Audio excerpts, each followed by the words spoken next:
ሰላም ተመልካቾቻችን እንደምን ሰነበታችሁ። የፌደራል ማረሚያ ቤት ኮሚሽን ከፋና ሚዲያ ኮርፖሬሽን ጋር በጋራ በመሆን ዘውትር እሁድ በዚህ ሰዓት ወደ እናንተ የምናደርስላችሁ ሳምንታዊ የማረሚያ ቴሌቪዥን ፕሮግራማችን ተጀምሯል። በፕሮግራማችን የተለያዩ መሰናዶዎችን ወደ እናንተ እናደርሳለን። በቀዳሚነት ግን በማረሚያ ቤት ዙሪያ ምን አይነት አበይት ጉዳዮች ተከናወኑ የሚለውን መረጃዎችን ተከታትለን ከኔ ጋር ተመልሰን እንገናኛለን። ሰላም ጤና ይስጥልኝ ተመልካቾቻችን እንደሰነበታችሁ። የሳምንቱን የማረሚያ መረጃዎች ይዤ ቀርብ ያለው ከመረጃዎቹ ጋር ዋና ሳጅን አባው መሐመድ ነኝ። አብራችሁን ቆዩ። ከኢፌዴሪ ፍትህ ሚኒስቴርና ከፌደራል ማረሚያ ቤት ኮሚሽን የተውጣጣ የጥናት ቡድን የፌደራል ማረሚያ ፖሊስ ማሰልጠኛ ተቋምን ጎበኙ። የፌደራል ማረሚያ ቤት ኮሚሽን የፋይናንስና የሰው ሀብት ልማት ዘርፍ ምክትል ኮሚሽነር ጄኔራል ደስታ አስመላሽ ለጥናት ቡድኑ እንደገለጹት አገራዊ ለውጡን ተከትሎ የማረሚያ ፖሊስ ማሰልጠኛ ተቋም ወደ የኮሌጅነት ደረጃ ማሳደግ በመንግስት ደረጃ ታምኖበት በ2013 ዓ.ም የመሰረት ድንጋይ ተቀምጦ ወደ ስራ መገባቱን አስታውሰዋል። የፌደራል ማረሚያ ቤት ኮሚሽን የፕሮጀክት ጽህፈት ቤት ኃላፊ ምክትል ኢንስፔክተር አለነ እያሱ በበኩላቸው የኮሌጅ ግንባታው በሁለት ምዕራፍ ተከፍሎ እየተሰራ መሆኑን ገልጸው የመጀመሪያው ምዕራፍ የፊዚካል አፈጻጸም 95% መድረሱን ገልጸው ሁለተኛው ምዕራፍ ለመጀመር አስፈላጊ ዝግጅት እየተካሄደ ነው ብለዋል። በፍትህ ሚኒስቴር የሚኒስቴሩ ጽህፈት ቤት ኃላፊና የጥናት ቡድኑ አባል አቶ ምስክር ታሪኩ ኮሚሽኑ የህግ ታራሚዎችን አርሞና አንጾ አምራችና ህግ አክባሪ ዜጋ አድርጎ ለማውጣት በተሻለ ሁኔታ መረዳት የሚችል የሰለጠነ የሰው ኃይል የሚያስፈልግ በመሆኑ ኮሌጁን በጥናት ላይ ተመስርቶ በቁሳቁስም ሆነ በመዋቅራዊ አደረጃጀቱ ውጤታማ እንዲሆንና በአጭር ጊዜ ተጠናቆ ወደ ስራ እንዲገባ የጥናቱ ቡድኑ የሚጠበቅበትን ሁሉ ለማድረግ ዝግጁ መሆኑን አረጋግጠዋል። ማረሚያ ቤቶችን በቴክኖሎጂ የማዘመን ተግባር የዲጂታል 2030 ኢትዮጵያ አንዱ ማሳያ እንደሆነ ተነግሯል። የኦሮሚያ ማረሚያ ቤቶች ኮሚሽን ከኦሮሚያ ሳይንስና ቴክኖሎጂ ባለስልጣንና ከኦሮሚያ ኢንጂነሪንግና ቴክኖሎጂ ባለስልጣን ጋር በመቀናጀት ለማረሚያ ቤት አገልግሎት የሚውል ዘመናዊ ሶፍትዌር በማበልጸግ አስመርቋል። የበለጸገውን ሶፍትዌር መርቀው ስራ ያስጀመሩት የኦሮሚያ ብሔራዊ ክልላዊ መንግስት አስተዳደርና ጸጥታ ቢሮ ኃላፊ ኮሚሽነር አራሳ መርዳሳ እንደተናገሩት ማረሚያ ቤቶች ከለውጡ በፊት ዘርፈ ብዙ ችግሮች የነበሩባቸው እንደነበር አስታውሰው ከነበሩበት መጥፎ ገጽታና ኋላ ቀር የአሰራር ስርዓት በመላቀቅ ስራዎችን በቴክኖሎጂ ለመምራት መዘጋጀታቸውን ትልቅ ስኬት ነው ብለዋል። የፌደራል ማረሚያ ቤት ኮሚሽን ኮሚሽነር ጄኔራል ዩኑስ ሙሉ በበኩላቸው ተቋማትን በቴክኖሎጂ የማዘመን ተግባር የዲጂታል 2030 ኢትዮጵያ አካል መሆኑን ጠቁመው ከኦሮሚያ ክልል መንግስት ጀምሮ ይህ ተግባር እንዲሳካ ላደረጉ ለሚመለከታቸው አካላት ምስጋናቸውን አቅርበዋል። የኦሮሚያ ማረሚያ ቤት ኮሚሽን ኮሚሽነር ሻፊ ሁሴን እንደገለጹት በ2030 የዲጂታል ኢትዮጵያ ራዕይውን ለማድረግ መንግስት ባስቀመጠው ስትራቴጂክ እቅድ ውስጥ ተገልጋይ የሚያስፈልገውን አገልግሎት በማቅረብ ሁሉን አቀፍ እድገትን ለማረጋገጥ እየተሰራ መሆኑን አመላክተዋል። በፌደራል ማረሚያ ቤት ኮሚሽን የፋይናንስና ሰው ሀብት ልማት ዘርፍ የ2018 በጀት ዓመት የ6 ወራት እቅድ አፈጻጸም ገመገመ። የፌደራል ማረሚያ ቤት ኮሚሽን የፋይናንስና የሰው ሀብት ልማት ዘርፍ ምክትል ኮሚሽነር ጄኔራል ደስታ አስመላሽ በመድረኩ ማጠቃለያ ላይ እንደተናገሩት የግምገማው መሰረታዊ ዓላማ በ6 ወራት ውስጥ የተሰሩ የሰው ሀብትና የፋይናንስ ስኬታማ ስራዎችን አጠናክሮ በማስቀጠል ክፍተቶችን ለማስተካከል መሆኑን ተናግረዋል። የፋይናንስና ሰው ሀብት ልማት ዘርፍ ጽህፈት ቤት ኃላፊ ኮማንደር ጋሻው ኃይሌ በሪፖርታቸው እንዲያመለከቱት ባለፉት 6 ወራት የፋይናንስ አሰራር ስርዓት በህግና መመሪያው መሰረት መከናወኑን ገልጸው ሁሉም የግዢ ፍላጎቶች በማሰባሰብ ጨረታ ከማውጣት በተጨማሪ የግዢ ስርዓቱ በኤሌክትሮኒክስ በመፈጸም ወረቀት አልባ አሰራርን ለማሳደግ የሚደረገው ጥረት የሚበረታታ መሆኑን ተናግረዋል። በመድረኩ ላይ ከዋናው መስሪያ ቤትና ማዕከላት በችግር የተነሱ የአገልግሎት አሰጣጥና የመልካም አስተዳደር ችግሮችና አፈጻጸም ክፍተት በቀጣይ የማስተካከያ አቅጣጫ በመስጠት የግምገማ መድረኩ ተጠናቋል። ተመልካቾቻችን የሳምንቱ የማረሚያ መረጃዎች እስካሁኑን ይመስሉ ነበር። ቀሪ የማረሚያ ዝግጅቶች ይቀጥላሉ። መልካም ጊዜ። መረጃዎችን ተከታትለን ተመልሰን ተገናኝተናል። በመቀጠል ደግሞ ወደ እናንተ የምናደርሰው ፕሮግራማችን በፌደራል ማረሚያ ቤት ኮሚሽን ከለውጡ በፊትና ከለውጡ በኋላ ምን አይነት የአሰራር ስርዓት አለ፣ እንዲሁም ደግሞ የህግ ታራሚዎች የማረሚያ ቤት ቆይታ ምን ይመስላል የሚለውን ከህግ ታራሚዎች ከሚመለከታቸው የግብረሰናይ ድርጅትና ከሰብአዊ መብት ኮሚሽን እንዲሁም ከተቋሙ አመራሮች ጋር ቆይታ አድርገናል። እሱን ተከታትለን ተመልሰን እንገናኝ።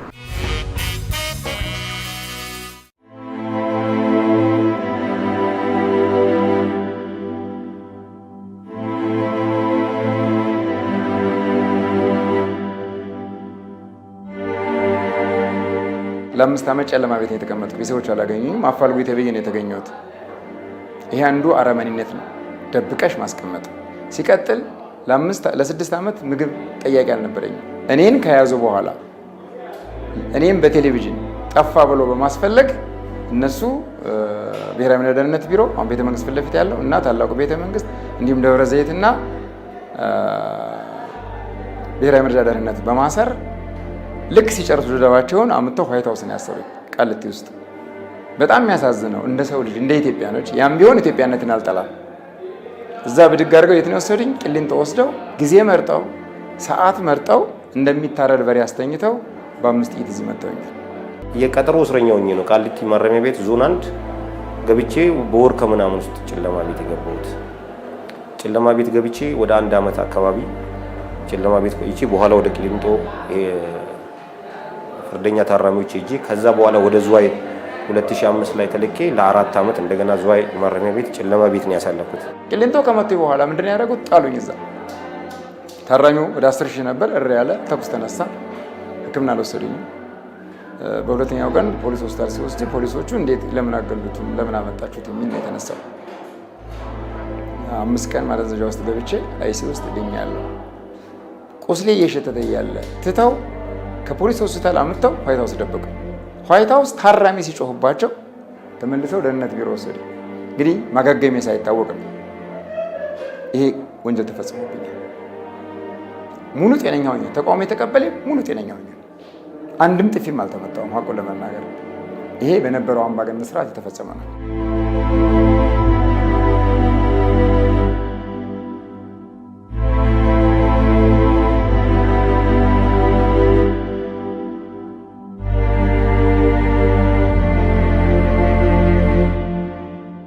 ይህ ታሪክ የጌትዬና ዮርዳኖስ ብቻ አይደለም። ዛሬ እነርሱ በህይወት ቆመው ይናገሩት እንጂ ባለፈው ስርዓት በተለያየ ምክንያት ማረሚያ ቤት የገቡ በርካታ ታራሚዎች የሚጋሩት ቁጥራቸው ቀላል የማይባል ታራሚዎች ደግሞ ህይወታቸውን ያጡበትና ብዙዎች ለኢሰብአዊና አረመኔያዊ ድርጊት የተዳረጉበት በሀገራዊ የለውጥ እንቅስቃሴ ውስጥ ያለፈው የፌዴራል ማረሚያ ቤት ኮሚሽን እንዲታረም ያደረገው ቢሆንም መጥፎ ገጽታ ሆኖ ያለፈ ድርጊት ነው። እጅግ አሰቃቂ ድብደባዎች፣ ሰዎች ህይወታቸው ሲያልፍ አካላቸው ሲጎል ታራሚ በታራሚ እንዲገደል ተደርጎ የተገደለ ታራሚ ማረሚያ ቤት ውስጥ ወንጀል ተሰርቶ የተገደለው ታራሚ ፍትህ ሳያገኝ ገዳዩ በማረሚያ ቤት ኃላፊዎች ትዕዛዝ ከማረሚያ ቤት ሲፈታ አይቻልም።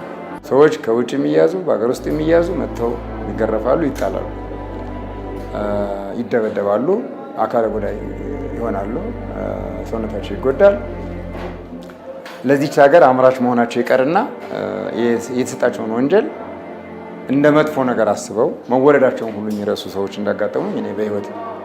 ስለዚህ ከለውጥ በፊት የነበረው ይሄ ነው። በሶማሌ ክልላዊ መንግስት በጀል ኦጋዴን ማረሚያ ቤት እንደተመለከትነው ሰዎችን ጅብ ጋር አስሮ ማሰቃየትን የመሰለ አረመኔያዊ ድርጊትን የተመለከቱና በማረሚያ ቤት ይፈጸሙ የነበሩ ሌሎች ዘግናኝ ድርጊቶችን ያስተዋሉ በነበረው የህግ ክፍተትና አተገባበር የተሰቃዩና የተጎዱ በርካቶች ናቸው። ከእነዚህ ገፈት ቀማሾች መካከል አንዱ በልጅነት እድሜያቸው ማረሚያ ቤት ገብተው በማረሚያ ቤቱ ይፈጸሙ የነበሩ ኢሰብአዊ ድርጊቶችን የታዘቡትና አሁን የሴንተር ፎር ጀስቲስ ግብረሰናይ ድርጅት መስራች አቶ ኩምሳም ናቸው። የማረሚያ ቤቱ ተግባር ማስተማር ዋነኛው ዓላማ አልነበረም። ማሰልጠኝ ዋናው ዓላማ አልነበረም። አስሮ ማሰቃየት ግን የመጀመሪያው የትኩረት አቅጣጫ ነው የነበረው። ይሄንን ዛሬ የሚሰራበትን ሴንተር ፎር ጀስቲስ ለማቋቋም ምክንያት የሆነኝ እነዛ ውስጥ በነበርኩበት ሰዓት ላይ ሌሎቹ ያላገኙትን እድል እንዲያገኙ እኔ እግዚአብሔር ረድቶኝ በእግዚአብሔር እርዳታ እዛ በነበርኩበት ሰዓት ላይ በርካታ ስራዎችን እየሰራው ራሴንም አብቅቼ ዛሬ የሚሰራበትን ድርጅት ለማቋቋም እድሉን ሳገኝ ድርጅቱ ደግሞ እዛ ላሉ ሰዎች መማር እንዲችሉ፣ መስራት እንዲችሉ፣ መሰልጠን እንዲችሉ እድሉን እንዲያመቻች በሚል የተቋቋመ ድርጅት ነው። ባለፉት ዓመታት የኢትዮጵያ ማረሚያ ቤቶች ላይ ከሚነሱት ትችቶች መካከል አንደኛው የተጨናነቁ መሆናቸው ነው። አብዛኛዎቹ ማረሚያ ቤቶች የሚይዟቸው ታራሚዎች ከተገነቡላቸው ቁጥር አንጻር እጅግ በጣም ከፍተኛ ነው። በዚህ ምክንያት አንዳንድ ማረሚያ ቤቶች ታራሚዎችን መሬት ላይ ፍራሽ ዘርግተው ጭምር የሚያስተኙበት ሁኔታ ነበር። የኛ ሀገር ማረሚያ ቤቶች ለሁሉም የህብረተሰብ ክፍል ዝግ ነው የነበሩት። ዝግ መሆናቸው አንዱ ያመጣው ትልቁ ችግር የሰብአዊ መብት ጥሰቱ ያለ ተጠያቂነት፣ ያለ ከልካይነት በስፋት ብዙ ሰዎች ላይ ጉዳት እንዲደርስ የራሱ ከፍተኛ አስተዋጽኦ አድርጓል።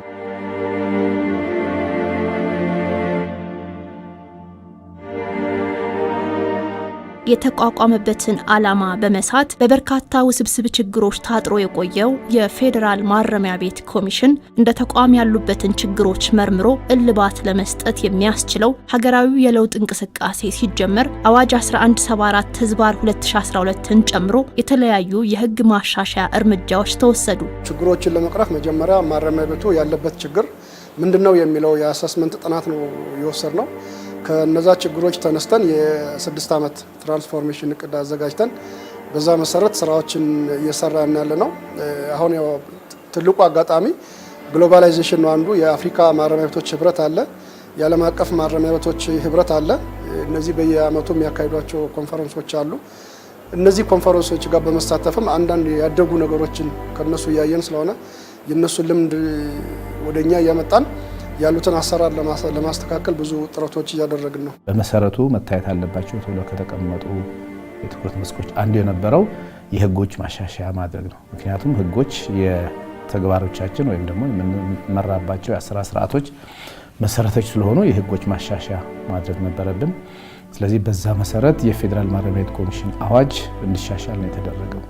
የፌዴራል ማረሚያ ቤት ኮሚሽን አዋጅ ሲሻሻል ደግሞ ብቻችንን ሳንሆን በወቅቱ ከተለያዩ የከፍተኛ የትምህርት ተቋማትና የህግ ተቋማት ላይ የተውጣጡ ስኮላርስ ባሉበት ምሁራን ባሉበት ተጠሪነታችን ለፍትህ ሚኒስቴር ነው። በዛ መሰረት ከፍትህ ሚኒስቴርም ከጠቅላይ ሚኒስትር ጽህፈት ቤትም ከአዲስ አበባ ዩኒቨርሲቲም ከተለያዩ የህግ ተቋማት የተውጣጡ ምሁራን በነበሩበት ሁኔታ እኛም ያለንበት የጥናት ኮሚቴ ተደራጅቶ ነው አዋጁ እንዲረቀቅ የተደረገው። ከተወሰኑ ዓመታት በፊት እየተመለከትን ያለነው መሻሻል ከህግ ማሻሻሉ ጀምሮ አዲስ የወጣ 1174 አዋጅ መውጣት ጀምሮ በማረሚያ ቤቶች ያለውን የታራሚዎች አያያዝን ለማሻሻል በመንግስት በኩል ቁርጠኝነት እንዳለ አመላካች ነው። በለውጡ ማግስት የተሸፈነው እንዲገለጥ ስውሩ ገሃድ እንዲወጣ ታራሚዎች ከተሸሸጉበት የጨለማ ቦታ እንዲወጡ ሰብአዊ መብታቸው እንዲከበር ቤተሰብም እንዲጠይቃቸው ተደረገ። ተቋሙም ለአመታት ተሸክሟቸው የቆዩ ችግሮች መፍትሄ ማግኘት ጀመሩ። እንደ ማረሚያ ቤት እኛም በህግ ጥላ ስር እስካለን ድረስ አስፈላጊው ነገር ላይ መደረግ ተጀምሯል። በተለይ የህግ ስርዓት የማሻሻል ታራሚዎችን የመጎብኘት የበላይ አካል መጥቶ እስከ ፓርላማ የማየት ችግሮችን መረዳት ራሱ ማየት፣ ሁለተኛ ቤተሰብ እንዲገናኝ ማድረግ፣ ሶስተኛው የህግ ስርዓቱ የህግ አማካሪዎች መጥተው የመጎብኘትና ክፍት የማድረግ ይሄ ትልቅ ነገር ነው።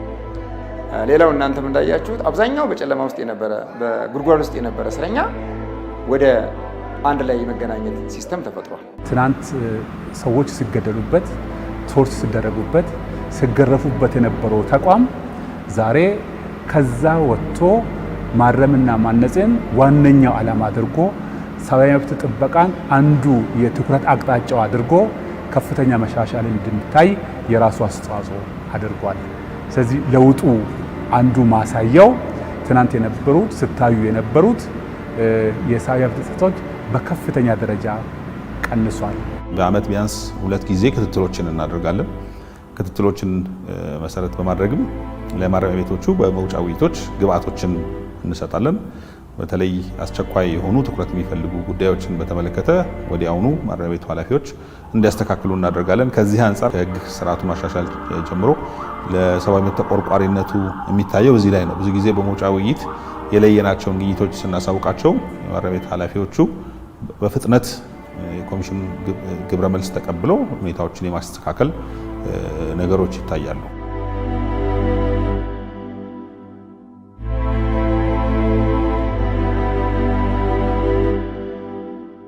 በከፍተኛ ጥንቃቄ ከሚያዙ ተቋማት አንደኛው የማረሚያ ተቋም ነውና ማረሚያ ቤቶችን ለታራሚዎች ምቹ፣ ንጹህና የተሻለ ቦታ ከማድረግ አኳያም ዓለም አቀፍ ስታንዳርዱን መሰረት ባደረገ መልኩ መሰራታቸውንና አዳዲስ የሚገነቡ ግንባታዎችም ይህንን መሰረት ባደረገ መልኩ እየተገነቡ መሆኑን ያነሳሉ። በመኖሪያ ቤት ረገድ ማለት አንድ ታራሚ ወደ ማረሚያ ቤት በተለይ ደግሞ እኛ ያለንበት ግቢ ከባድ ፍርደኛ ያለበት ስለሆነ ብዙ ጊዜ የሚቆይ ታራሚ ስለሆነ በተወሰነ መልኩ የተረጋጋ አትሞስፌርና ልክ እንደ መኖሪያ ቤቱ የሚያዩ ስለሆነ ይሄ አስፈላጊ ነገር ነው ማለት ርምቱን የሚያግዝ ነገር ነው ተቋምንና ወደዚህ ከመጣን ጊዜ ጀምሮ በመኖሪያ ቤት ረገድ በአንጻራዊነት በጣም የተሻለ የተስፋፋ በቂ አልጋ ያለው በቂ መኝታ አየር ያለው ነው። ወደ 4 የሚሆኑ ቦታዎች አዲስ አበባ፣ ድሬዳዋ፣ ዝዋይና ሸዋሮቢት ለታራሚዎቹ ምቹና በቂ ስፋት ያላቸው ቤቶች ገንብተን ወደዛ የማዛወር ስራ ሰርተናል። ድሮ ቆርቆሮ በቆርቆሮ ቤት ውስጥ በአንድ ቤት ውስጥ በጣም ብዙ ሰዎች ታጭቀው የሚኖሩበት ሙቀት ሲሆን የሚሞቅ ቀዝቃዛ ሲሆን የሚቀዘቅዝ ለጤና ምቹ ያልሆነ ተላላፊ በሽታ ቢነሳ ብዙ ሰዎችን ሊጎዳ በሚችል ሁኔታ ነው የነበረው። አሁን እነሱን ወደ ተሻለ ህንፃ ወደ ተሻለ ቤት የመውሰድ ስራ ሰርተናል። ፊዚካል ኢንፍራስትራክቸር ላይ ብዙ ስራዎች እየተሰሩ እንደሆነ ለመመልከት ችለናል። ዝዋይ ላይ እየተሰራ ያለው ነገር በተደጋጋሚ እኛም በክትትል በማድረግ ድጋፍ ስንሰጥ ስናግዝ ቆይተናል። ስታንዳርዱን የጠበቀ የታራሚዎች አያያዝ እንዲኖር አስተዋጽኦ ሊያበረክት የሚችል መሰረተ ልማት ግንባታ እንደተከናወነ በዝዋይ ላይ ተመልክተናል። ስለዚህ መሻሻል ያለባቸው ነገሮች እንዳሉ ሆኖ ግን ፊዚካል ኢንፍራስትራክቸር ላይ እየተሰራ ያለው ነገር ከፍተኛ የሆነ ኢምፕሩቭመንት ለማምጣት ሂውሜን በሆነ ሰብአዊ ክብርን በጠበቀ መልኩ ታራሚዎችን ለመያዝ ከፍተኛ የሆነ አስተዋጽኦ የሚያበረክቱ ናቸው ብለን የምንረዳው።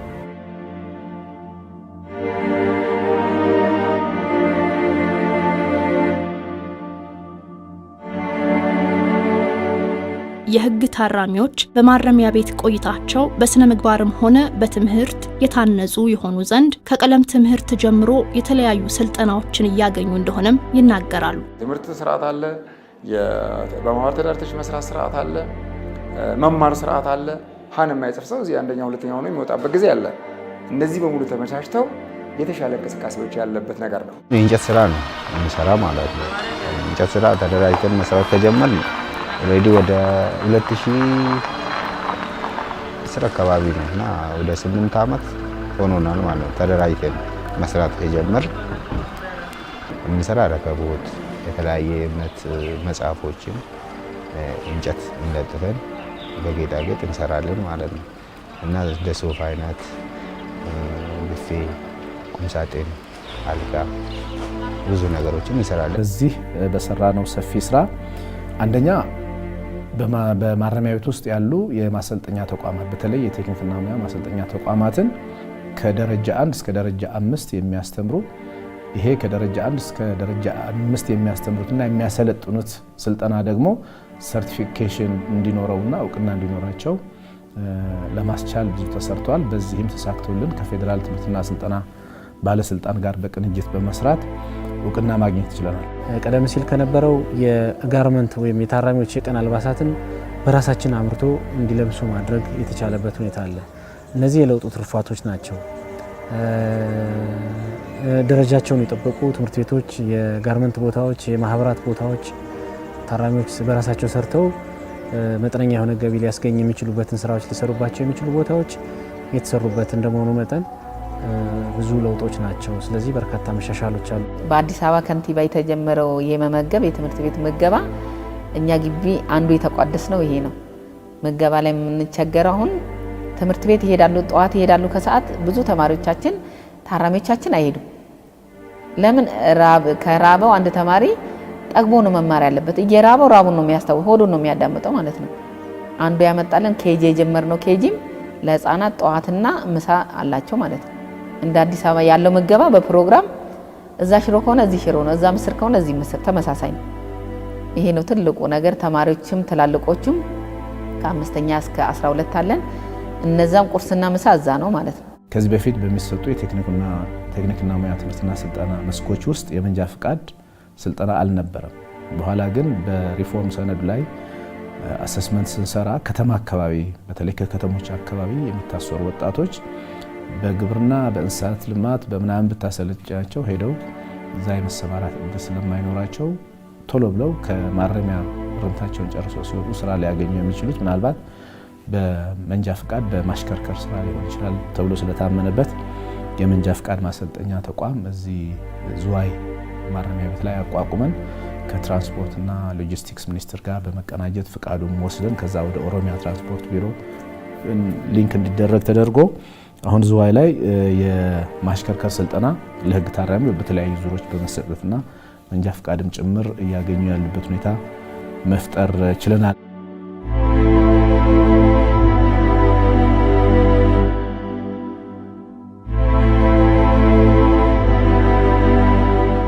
የማረም ማነጽ ስራውን ለሚያጎለብቱ ለተቋሙ የስራ ኃላፊዎችም ምቹ ያልነበረው የፌዴራል ማረሚያ ቤት ኮሚሽን ስራቸውን የሚያጓትት ሰራተኛው ስራውን ወዶና አክብሮ እንዳይሰራ የሚያደርግ የአሰራር ክፍተትም ጭምር የነበረበት ሲሆን አሁን ግን የተሻለ የስራ አካባቢ መኖሩን በተለያየ የስራ ኃላፊነት ለረጅም ጊዜ እያገለገሉ ያሉ አባሎች ይናገራሉ።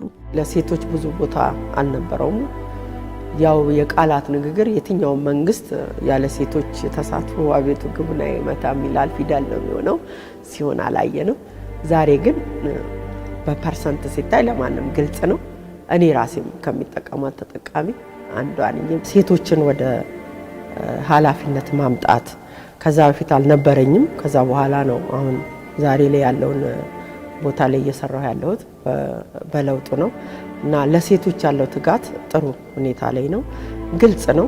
ያው ቀደም ሲል አባላት የነበረው ምደባም ጭምር ሲደረግ ዝም ብሎ ነው ማን ምን ይመስላል የሚለው። ኋላ ላይ ግን ሜሪትን ቤዝድ የሆነ በውድድር ምደባ እንዲደረግ እየተደረገ ያለበት ሁኔታ አለ። በጣም በህይወቴ ደስ ከሚያሰኘኝ ነገር አንዱ መፈቀዱ ከ24000 ካሬ በላይ የአባሎች ቤት መስሪያ ቦታ በዚህ ለውጥ ነው ያገኘ ነው እና በጣም ደስተኛ ነኝ። በፊት ምንም የለንም። ያው በየመስሪያ ቤቱ ዙሪያ ላይ ቆርቆሮ በቆርቆሮ የሚሰራ ነው።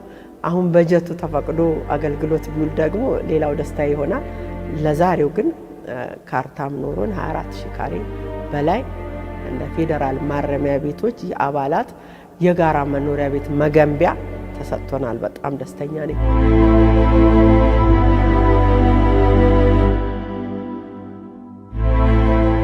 ተቋም የሚገነባውና ውጤታማነቱ የሚለካው በሰራተኛው አቅምና ችሎታ ነውና የተቋሙ ሰራተኞች የተሻለ የስራ አፈጻጸም እንዲኖራቸው ራሳቸውን ብሎም ተቋሙን የሚጠቅሙበት የአቅም ግንባታ ስልጠናና ትምህርት እያገኙ ስለመሆኑም ያነሳሉ። ህይወትን ለመምራት ሰዎችን ለመምራት ብቁ ለመሆን ትምህርት ወሳኝ ነው። ብዙ ትምህርት ቤቶች ይሄን እድል እየሰጡን የተማርን ልጆቻችን እያስተማርንበት ያላለ ብዙ ሰራተኞችም ሚሊተሪ ሳይንሱ ምድሉን ይጠቀማል ነፃ። ያንንም እስከዛ ድረስ ተቋሙ ደግሞ የጤና ሳይንስ እስከ ማስተር እስከ ውጪ ድረስ ሄዶ አሁን ደግሞ የውጪ እድሎች ብዙ መጥተዋል ማለት ነው። እኔም አሁን በቅርቡ ኮሪያ ሀገር ሄጄ ልምድ ለውጥ ከ3 ሰዎች ጋር ወስጄ ነው የመጣሁት።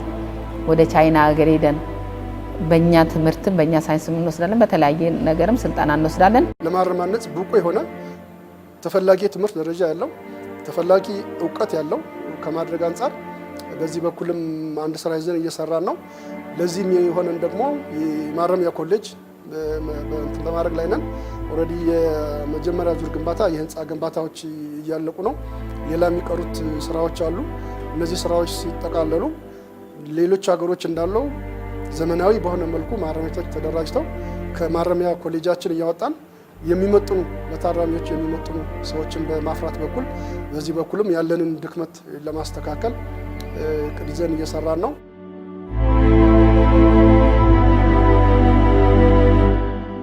በተቋሙ የለውጥ ሂደትም ትልቅ ቦታ የተሰጠው ቴክኖሎጂ ነው። የታራሚዎችን መረጃ በአግባቡ ለማደራጀት የፍትህ ስርዓቱም የተስተካከለ እንዲሆንና ስራዎቹ ጊዜን፣ ጉልበትንና ሀብትን መሰረት ያደረጉ እንዲሆኑ የፕላዝማ ችሎትና የደህንነት ካሜራዎችን የመግጠም ስራ በትኩረት እየተሰራባቸው ይገኛል።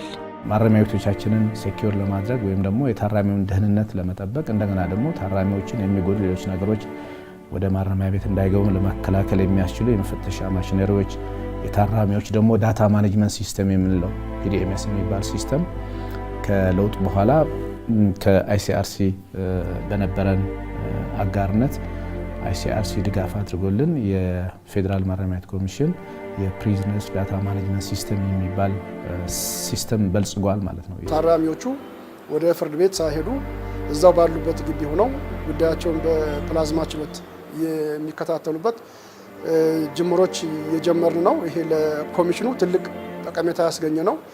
ብዙ ጥበቃ አጃቢዎች አይወጡም፣ ብዙ ተሽከርካሪዎች አይወጡም። ከኢኮኖሚም አንጻር ብዙ የነዳጅ ፍጆታችንም የቀነሰ ታራሚዎችንም ለእንግልት ያልዳረገ ኮሚሽኑንም ለእንግልት ያልዳረገ በቀላሉ እዛ ሆነው ጉዳያቸውን የሚከታተሉበት ሁኔታ ፈጥረናል። ይሄ በአንድ ማረሚያ ትንሽ በተሻለ ደረጃ እየሄድን ነው። ለወደፊቱ ግን ባለን እቅድ መሰረት በሁሉም ማረሚያ ቤቶች የፕላዝማ ችሎቱን በማስፋፋት ታራሚዎቹ እዛው ባሉበት ሆነው ጉዳያቸውን እንዲከታተሉ የማድረግ ስራ ጀምረናል።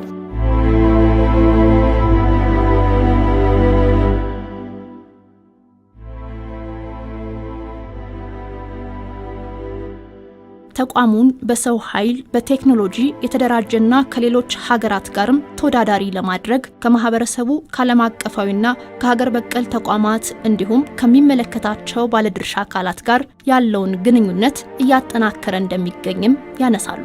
አንዱ ራዕያችን በአፍሪካ ደረጃ ምሳሌ የሚሆን ማረሚያ ቤት ማድረግ ነው። አሁን አብረውን የሚሰሩ ዓለም አቀፍ ድርጅቶች አሉ፣ ሀገር በቀል ድርጅቶች አሉ። ከዛ ባለፈ የተለያዩ በማረሚያ ቤት ዙሪያ ጥናቶች የሚያደርጉ በማረሚያ ቤት ዙሪያ ድጋፍ የሚያደርጉ በርካታ ዓለም አቀፍ ድርጅቶች አሉ። አሁን ከጊዜ ወደ ጊዜ ቁጥራቸው እየጨመረ ነው።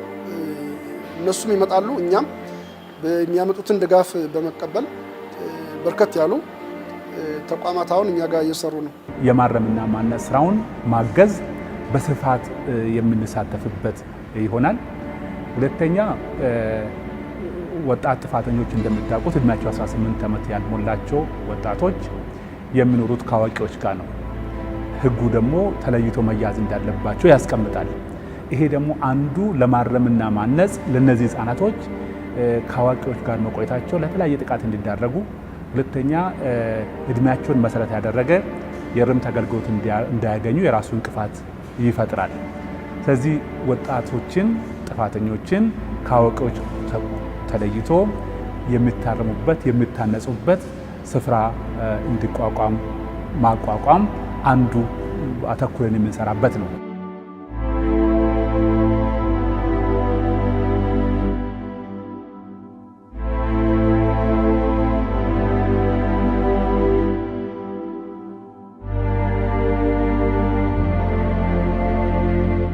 ታራሚዎች በትክክል ታርመውና ታንጸው ከማረሚያ ቤት እንዲወጡ ወንጀሎችን በተደጋጋሚ እንዳይፈጽሙና ከማህበረሰቡ ጋርም የተሻለ ግንኙነት እንዲኖራቸው ሁሉም ማህበረሰብ ኃላፊነቱን ሊወጣ እንደሚገባም መልእክት ያስተላልፋሉ። ታራሚ በማረሚያ ቤት ቆይታው አካላዊ ደህንነቱ ተጠብቆለት የሚያስፈልገው የተመጣጠነ ምግብ አግኝቶ መቆየት አለበት ብለን እናስባለን። ከዚህ አንጻር ለማረሚያ ቤቶች በቂ ትኩረት ሰጥቷቸው በቂ በጀት ተመድቦላቸው በሚፈልገው ልክ የማረም ማነጽ ስራውን እንዲሰሩ ሊታገዙ ይገባል ብለን እናስባለን። ከዚህ አንጻር አሁንም ሰፊ ትኩረት የሚያስፈልገው ጉዳይ እንደሆነ ነው የምንረዳው። መላው ህብረተሰብ ማረሚያ ቤቶች ባሉበት አካባቢ ያሉ የመስተዳድር አካላት፣ ማረሚያ ቤቶች ባሉ የትምህርት ተቋማት፣ ማረሚያ ቤቶች አካባቢ ያሉ ማንኛውም ማህበረሰብ ዞሮ ዞሮ ከማረሚያ ቤት የሚወጣው ሰው ወደ እነሱ ስለሆነ የሚሄደው ማረሚያ ቤት እያለ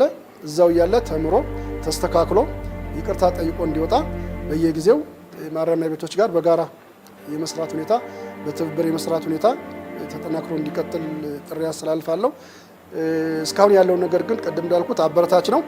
ማረሚያ ቤቱ በዚህ አጋጣሚ ሁሉንም አካላት በማረሚያ ቤት ውስጥ ያለው አሰራር እንዲስተካከል ያለው ችግር እንዲፈታ ከማረሚያ ቤቱ ጋር ለሚሰሩ ሁሉም አካላት በፌዴራል ማረሚያ ቤት ኮሚሽን ስም ላቅ ያለ ምስጋናዬን አቀርባለሁ።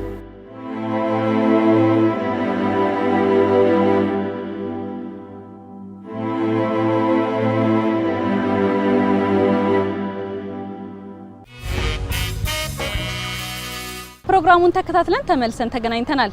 ማረሚያ ቤቶችን የትምህርት የስልጠናና የልህቀት ማዕከል ለማድረግ በሚደረገው የስራ እንቅስቃሴ ሁሉ መንግስታዊና መንግስታዊ ያልሆኑ ድርጅቶች የበኩላቸውን ሊያደርጉ ይገባል። ይህ የዛሬው መልእክታችን ነው። የፌዴራል ማረሚያ ቤት ኮሚሽን የቴሌቪዥን ፕሮግራማችን የተከታተላችሁትን ይመስል ነበር። ፕሮግራሙን በመምራት አብሬያችሁ የቆየሁት ኮንስታብል ኢየሩሳሌም ሚሊዮን ነበርኩኝ። ሳምንት በሌሎች ፕሮግራሞች እስከምንገናኝ እስከ ሳምንት ቸርን ሰንብት።